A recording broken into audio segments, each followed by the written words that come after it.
Casper and Dennis here for Submission Radio, proudly brought to you by Musashi. Late night post-fight after UFC 220 night in what will go down as a very, very historic night for a lot of reasons. Now, Luke, we've brought you on here to obviously digest the fight itself because you're an expert when it comes to fight analysis, but of course you have to get your reaction to the brawl and everything that happened afterwards. I mean, in a short way, how would you describe the events and the magnitude of them and all the things that you witnessed after Khabib submitted Conor McGregor in the fourth round? Yeah, I'm at a loss for words like you guys. It was just this incredibly boiled over rivalry, right? Like, they had stoked tensions. Conor had said pretty remarkable things. He said that, his manager was a terrorist, for crying out loud, right? I mean,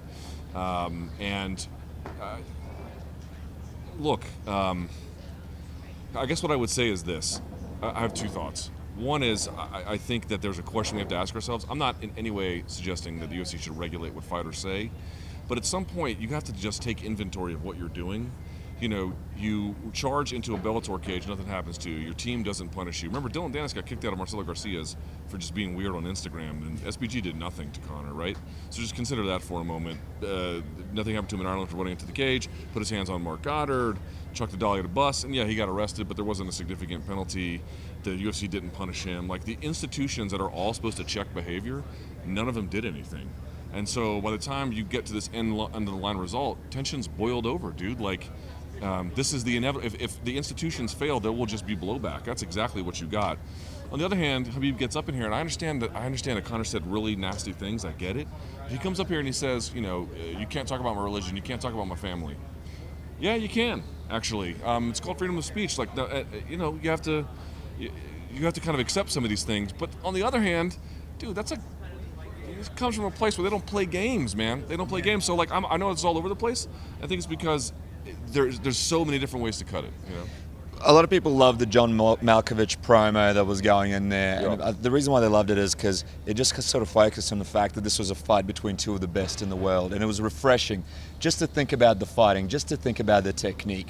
I know Dana White was out here and somebody asked him, well, did you have to have the bus in the promo? And he was very defendant of the fact that, look, you have to kind of use these kinds of things to get your pay-per-view numbers up. But do you think there comes a point where people kind of get sick of this kind of thing and just want to believe the two of the best of what fighting each other in the world? Because it is a rarity to see two of the best guys really face each other. I mean, when was the last time we can truly say we saw a matchup like that? Two guys who are that talented at the same time in history in their primes, and you all want to talk about a bus. It's like, how unimaginative are you? I mean, here's the reality, though. Number one, the bus was effective. I mean, you can't say it wasn't. Sure. It was.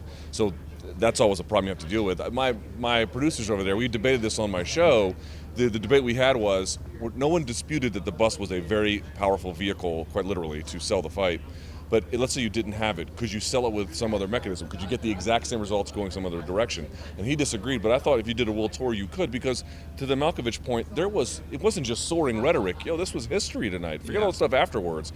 This was a historic moment, the best division, two of the best guys, the uncrowned former king coming back against this nightmare from Dagestan, Russia. Jesus Christ, you need a bus to sell that? I mean, how much of a donk with a shit palate as a fight fan do you have to be for that? Oh, that got me up. The fact that there's not historic major greatness, that I don't care about. What I care about is furniture being chucked at a fucking window. It's just insane. But I think the sad reality we might have to face is, you saw Malkikawa on Twitter tonight. He's out there saying that this is going to make the rivalry even bigger, and it's going to make the rematch 4 million pay-per-view buys, and I don't know that he's wrong. Yeah. And I think also the fact is whether the UFC would have used that in the promo or not, I don't think it would have stopped Conor McGregor from saying all those things that he did and doing all of his research and stoking the fire further, whether that bust is in the promo or not. But the fight itself, pretty interesting, very, very one-sided.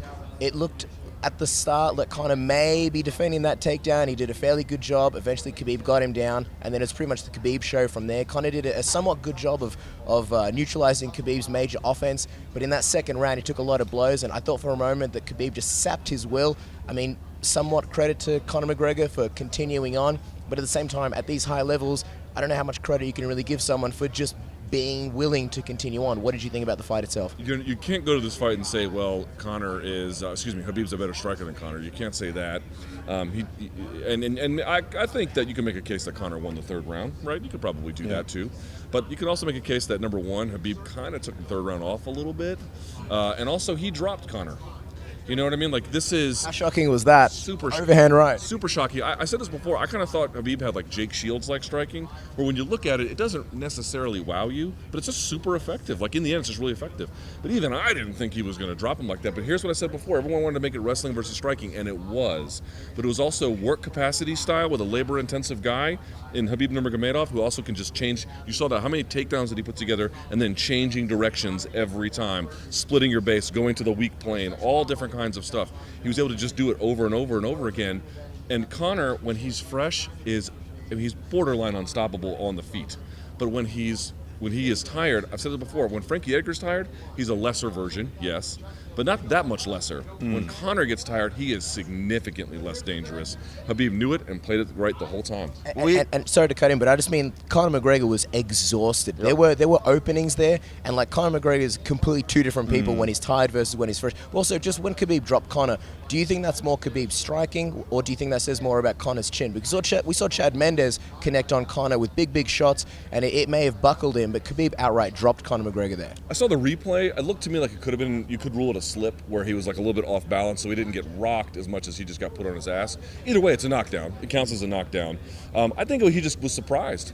If you had asked Conor, do you think there's a punch that Khabib can throw to put you on your rear end, he'd be like, not a chance on this earth. He never saw that coming. Maybe a shot, something like that, right? But no, and to his credit, I wouldn't have seen it either. So I think it was more the element of surprise than anything else. But also, Khabib's striking is just better than what people think it is. He was doing tons of lateral movement to stay off that center line, so he wouldn't have linear attacks either backwards or forwards. He was doing a great job of that. He was I thought quicker, certainly in the third and fourth rounds with his strikes.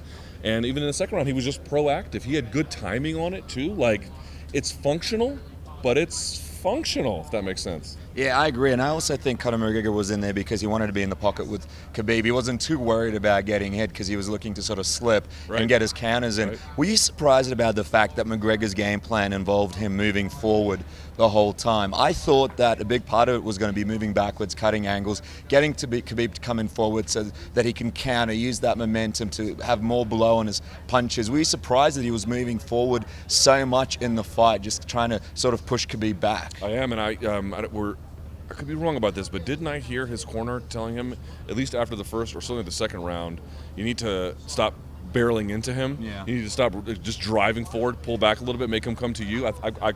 I'm almost positive that they said that, and it didn't seem like he was listening, or he had other ideas, or it's hard to say what a fighter's thinking in the moment without him explaining afterwards. Do you think he underestimated Khabib and thought, hey, if I move forward, I could quickly finish this rather than play sort of perhaps a longer game of sort of being a bit more strategic? I was told by somebody today who is in the know that he had been really training this last year in anticipation of Khabib. He knew this fight was coming. And so I think that there might have been an overestimation of the sense of, this does come down to wrestling, I'll be just fine. And in open space, he had him a little bit for the first round, a little bit, he was resisting it. But dude, it's like the waves crash into the rock and the waves do not stop, and they eventually just break it. And I think he felt that worse than many even previous Khabib opponents have felt it, I know this is everything just kind of sinking in, but if you had to say now, what do you think could possibly be next for Conor McGregor? Just because this sort of feels like, and I don't want to say an end of an era, because I know people said the same thing after the Diaz fight. There's a weird feeling, though, in the room. Am I right? Is there a weird feeling in the room right now? You're starting to get the upper bound limit of how good he is. Well, like when he lost to Diaz, when he lost to Diaz, it was at 170, and there was the caveat that, well, it wasn't his natural weight class. He can come back down to 155. 145 doesn't really seem to be an option. 170 is somewhat unlikely. What do you think? And if they make 165, that could be interesting. That's true. Right, so we'll see about that. I think what you're discovering is the upper bound limit of McGregor. And I'm not saying we've discovered it, but you're beginning to get a picture of it.